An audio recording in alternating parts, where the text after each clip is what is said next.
घने जंगल में शाम ढल रही थी। आसमान से गिरती बूंदें रानो चिड़िया की फिक्र बढ़ा रही थी। घर में दाना खत्म था और बच्चों के मासूम चेहरे भूख से बहाल थे।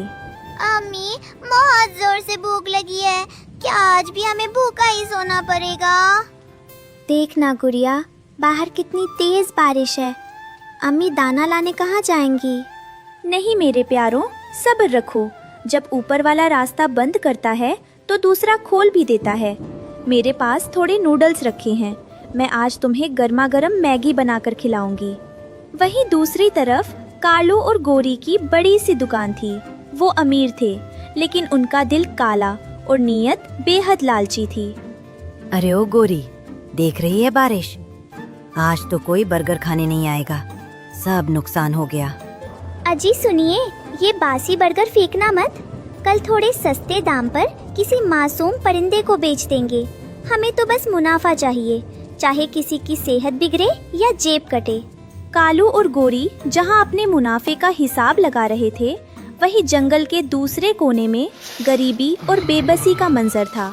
बूढ़ा मिट्ठू तोता अपनी कमजोर आंखों से गिरती बारिश को देख रहा था। दादाजी, आप जोर जोर से कांप रहे हैं। क्या आपकी तबीयत ज्यादा खराब है? काश मेरे पास थोड़े पैसे होते तो मैं नीचे दुकान से आपके लिए कुछ खाने को ले आती। नहीं मेरी बच्ची, तू फिक्र ना कर। इस जालिम बारिश ने हमारा घर तो पहले ही गीला कर दिया है। अब भूख बर्दाश्त करने की आदत डालनी होगी। कालू कौवे की दुकान पर तो मुफ्त में पानी भी नहीं मिलता, खाना तो दूर की बात है। मैंने सुना है कि रानो चाची ने अपनी एक छोटी सी दुकान खोली है। वो बहुत रहमदिल है। क्या पता वो हमारी मदद कर दे। बेटा, रानो खुद तंगहाली में है। उसके अपने छोटे बच्चे हैं। हम किसी और पर बोझ क्यों बने?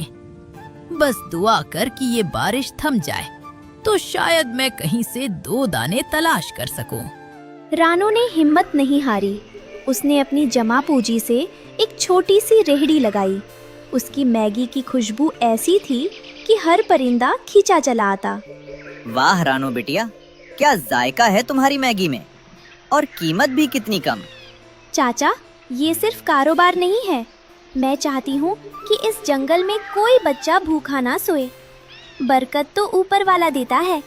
कालू और गोरी एक पेड़ के पीछे छिपकर रानो की भीड़ देख रहे थे। ये मामूली सी चिड़िया हमारा धंधा चौपट कर रही है।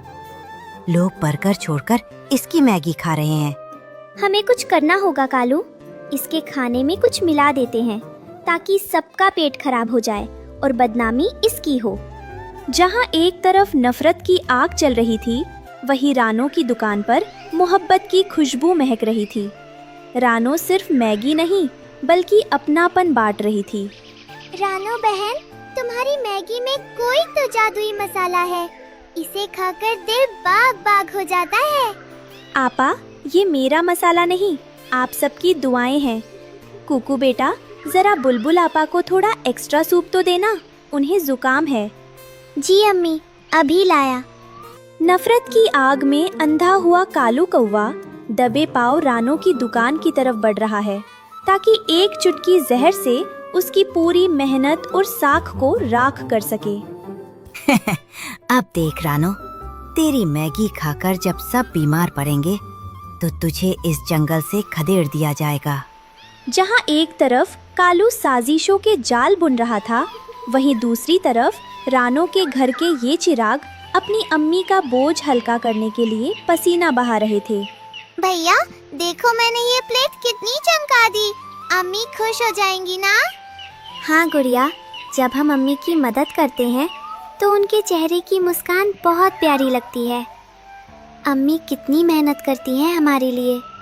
काश हम जल्दी बड़े हो जाते तो अम्मी को इतनी मेहनत ना करनी पड़ती। अम्मी कहती हैं कि ईमानदारी की रोटी में बहुत बरकत होती है। देख लेना गुड़िया, एक दिन हमारी ये छोटी सी रेहड़ी पूरे जंगल की सबसे बड़ी दुकान बनेगी। कहते हैं कि बुराई चाहे कितनी भी तैयारी के साथ आए, ऊपर वाले की लाठी में आवाज नहीं होती।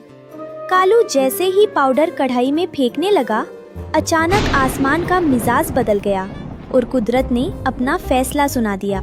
उफ, मेरी आंखें। गोरी बचाओ, मुझे कुछ दिखाई नहीं दे रहा। कालू इधर उधर भागता है। गोरी, गोरी कहाँ हो तुम? बचाओ मुझे। ये हवा कहाँ से आई? मेरा सारा खेल बिगड़ गया। उफ, ये कैसी आग है मेरी आंखों में। कालू, कौवा और गोरी वहाँ से जा रहा होते हैं। तभी रानो ठेले पर आती है और उन्हें जाते देख लेती है। भाई कालू, बहन गोरी, रुको, आप दोनों बहुत थके हुए लग रहे हो। ये लो, ताज़ा मैगी खाओ। रानो, हम तो तुम्हारा बुरा चाहते थे और तुम हमें ही खिला रही हो। कालू भाई, आप घबराइए मत, भगवान सब ठीक करेगा। आप बहुत कमजोर लग रहे हैं, लगता है सुबह से कुछ खाया भी नहीं है। नहीं रानो, हमें रहने दो, हम इसके हकदार नहीं हैं। कैसी बातें करते हैं भाई, मुसीबत में तो दुश्मन भी अपना हो जाता है और आप तो फिर भी पड़ोसी हैं। ये लीजिए, ताज़ा और गर्मा गर्म मैगी खाइए, इससे आपके जिस्म में थोड़ी जान आएगी। कुदरत का खेल निराला है। उस रात ऐसी खौफनाक बारिश हुई कि जंगल के बड़े बड़े पेड़ कांपने लगे। कालू और गोरी ने अपनी दौलत और गुरूर के दम पर जो आलीशान घर बनाया था, उसकी बुनियादें कमज़ोर थीं। देखते ही देखते मिट्टी का वो महल ढहने लगा। अब हम कहाँ जाएंगे? हमारा सब कुछ खत्म हो गया कालू। जिस घर पर हमें नाज था, आज वो मलबे का ढेर बन गया है। इस तूफान में हमें कौन बना देगा? ये शायद हमारी ही बद्दुआओं का असर है गोरी। हमने दूसरों के घर उजाड़ने की सोची थी, आज कुदरत ने हमारा अपना घर मिट्टी में मिला दिया। अब ना हमारे पास सिर छुपाने की जगह है और ना ही खाने का एक दाना। मुसीबत के वक्त ही अपनों और परायों की पहचान होती है। कालू और गोरी को अपनी दौलत पर बड़ा नाज था और उन्हें लगता था कि उनके रईस दोस्त इस मुश्किल घड़ी में उनका साथ देंगे। नीलकंठ भाई, दरवाजा खोलो, हम मुसीबत में हैं। हमारा घर गिर गया है, बस आज की रात पनाह दे दो। अरे कालू, इस वक्त देखो भाई, मेरे घर में पहले ही मेहमान आए हुए हैं और जगह बिल्कुल नहीं है। और वैसे भी अब तुम्हारे पास देने के लिए है ही क्या? जाओ, कहीं और रास्ता देखो। उम्मीद की एक किरण लेकर वो कबूतर सेठ के पास पहुँचे, जिसे कालू ने कभी कारोबार में बहुत मुनाफा कमा कर दिया था। लेकिन आज वक्त बदल चुका था। सेठ जी, हम भूखे हैं और बेघर भी। कम से कम थोड़ा अनाज और सिर छुपाने की जगह दे दीजिए। कल तक तो हम साथ मिलकर दावतें उड़ाते थे। कल की बात कल थी सेठानी, आज तुम फकीर हो चुके हो और फकीरों के लिए मेरे पास न वक्त है न जगह। मेरी कोठी के कीमती कालीन खराब हो जाएंगे तुम्हारे भीगे परों से। निकलो यहाँ से। क्या इंसानियत मर गई है? क्या गरीबी आते ही रिश्ते खत्म हो जाते हैं? दो दरवाजों से दुत्कारे जाने के बाद कालू और गोरी को समझ आ गया था कि उन्होंने अपनी पूरी जिंदगी गलत लोगों और गलत चीजों के पीछे गवा दी। कालू, ये वही लोग हैं जो हमारे बर्गर मुफ्त में खाते थे और हमारी तारीफें करते नहीं थकते थे। आज जब हम सच में तकलीफ में हैं, तो कोई पहचानने को भी तैयार नहीं।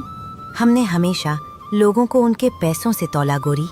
आज हमारे पास पैसा नहीं है तो हमारी कोई कीमत नहीं रही। हमने रानो जैसी नेक चिड़िया का बुरा चाहा, शायद ये उसी का अंजाम है। अब इस काली रात में हमें कोई नहीं बचाएगा। हताश और मायूस होकर वो ठंडी हवाओं में ठिठुर रहे थे। तभी दूर से उन्हें रानो के छोटे से घोंसले से आती एक हल्की सी रोशनी दिखाई दी। कुकू, देखो बाहर कौन है?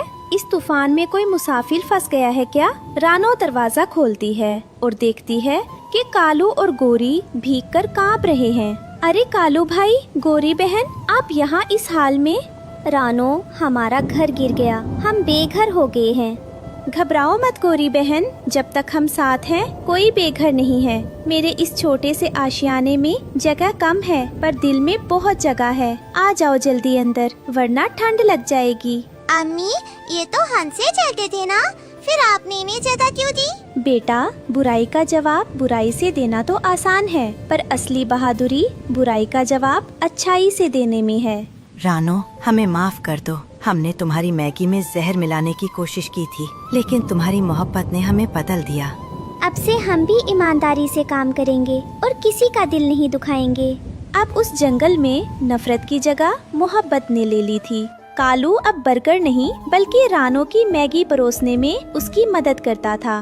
मिलकर जो काम करे खुशियाँ घर में लाए हम। याद रखना बच्चों, रिस्क देने वाला खुदा है। इंसान को सिर्फ नेक नियत से मेहनत करनी चाहिए। हलाल की कमाई में जो सुकून है वो हराम की दौलत में तभी नहीं मिल सकता।